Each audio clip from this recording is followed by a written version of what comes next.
Hello friend, स्वागत है आपका हमारे यूट्यूब चैनल स्टडी पॉइंट में स्टैटिक जीके की अगली कड़ी में। आज का हमारा टॉपिक है भारत के बंदरगाह। तो हम आज भारत के बंदरगाहों के बारे में जानेंगे। तो चलिए शुरू करते हैं।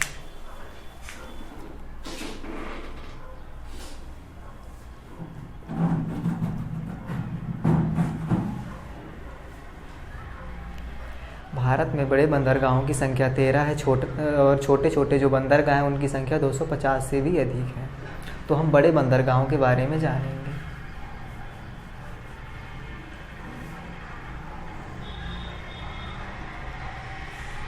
जिसमें एक है कांडला बंदरगाह,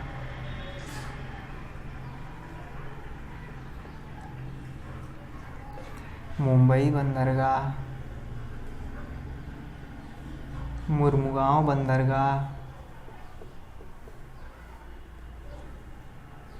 न्हावा सीवा,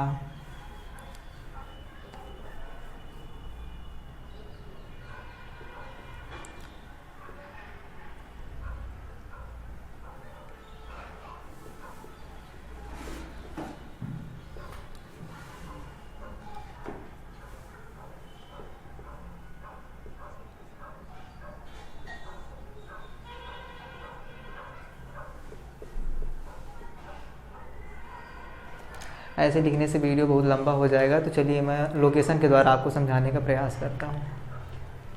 तो सबसे पहले गुजरात में जो है वो कांडला बंदरगाह है। कांडला बंदरगाह के बारे में याद रखिए कि ये भारत का सबसे व्यस्त बंदरगाह है। इसके आसपास के क्षेत्र को सेज घोषित किया गया है। स्पेशल इकोनॉमिक जोन, मतलब यहाँ पर जो व्यापारिक कंपनियाँ आएगी उन्हें टैक्स नहीं देना पड़ेगा, फ्री है। फिर दूसरा जो बंदरगाह है वो है मुंबई बंदरगाह। मुंबई बंदरगाह भारत का सबसे बड़ा बंदरगाह है, ठीक है। तो उसका अगला जो हमारा बंदरगाह है वो है न्हावा सीवा बंदरगाह। ये न्हावा सीवा बंदरगाह, ये हमारा जो है कांडला बंदरगाह है, ये मुंबई बंदरगाह है। न्हावा सीवा बंदरगाह का जो दूसरा नाम है उसे कहा जाता है पंडित जवाहरलाल नेहरू बंदरगाह। कांडला बंदरगाह का जो दूसरा नाम है उसे पंडित दीनदयाल उपाध्याय बंदरगाह भी कहा जाता है। और जो न्हावा सीवा बंदरगाह ये भारत का सबसे आधुनिक बंदरगाह है।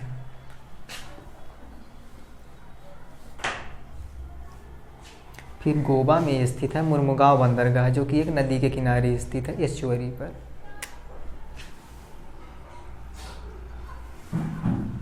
फिर कर्नाटक में मंगलौर बंदरगाह है। कर्नाटक में एक जगह है कुद्रेमुख। कुद्रेमुख में लौह अयस्क उत्पन्न होता है। तो लौह अयस्क के निर्यात के लिए इस बंदरगाह का उपयोग किया जाता है, मंगलौर बंदरगाह का। फिर केरला में स्थित है कोच्चि शिपयार्ड। कोच्चि शिपयार्ड में INS विक्रांत का निर्माण हुआ है। ये कोच्चि शिपयार्ड है। फिर है तूतीकोरिन बंदरगाह। तूतीकोरिन बंदरगाह भारत का सबसे कम गहरा बंदरगाह है। फिर अगला हमारा बंदरगाह एन्नौर बंदरगाह है। एन्नौर बंदरगाह जो कि निगम आधारित बंदरगाह है। चेन्नई बंदरगाह। चेन्नई बंदरगाह भारत का सबसे पुराना बंदरगाह है। तो यहाँ पर याद रखिए चेन्नई बंदरगाह भारत का सबसे पुराना बंदरगाह है। और ये जो न्हावा सीवा बंदरगाह है ये भारत का सबसे आधुनिक बंदरगाह है।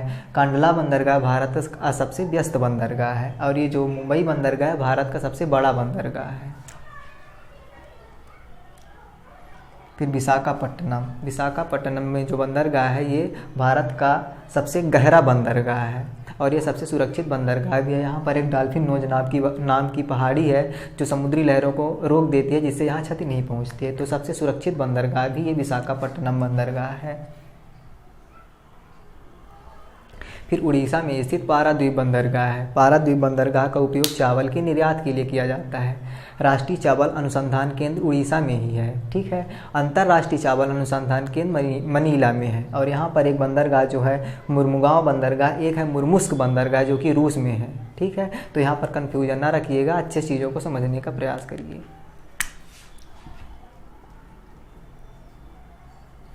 फिर कोलकाता में हुगली नदी के तट पर स्थित कोलकाता बंदरगाह जो कि एक नदी के किनारे स्थित है, हुगली नदी। अगला जो हमारा बड़ा बंदरगाह है वो है अंडमान निकोबार में।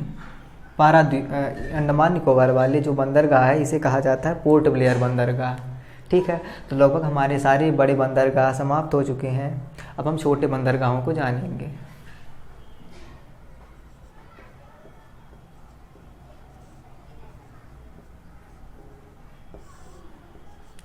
प्रमुख रूप से 4 बंदरगाहों को याद रखिए जो कि परीक्षा की दृष्टि से इम्पोर्टेंट है। एक दहेज हो गया, आशा करते हैं ये तो किसी को नहीं भूलेगा।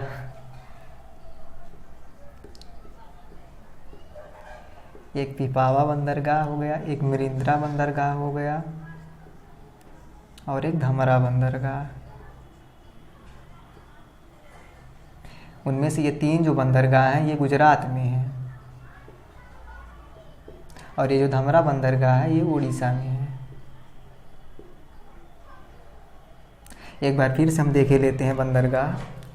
कांडला बंदरगाह, मुंबई बंदरगाह, न्यावा सीवा बंदरगाह, मुर्मुगांव, मंगलौर, चेन्नई, तुतीकोरिन, एन्नौर और ये कोच्चि है, विशाखापट्टनम, पारादीप और यहाँ पर कोलकाता बंदरगाह। एक हमारा अंतिम बंदरगाह जो कि पोर्ट ब्लेयर बंदरगाह है। वीडियो अच्छा लगे तो लाइक कीजिए, सब्सक्राइब कीजिए और दोस्तों में शेयर करना ना भूलिए। जय हिंद।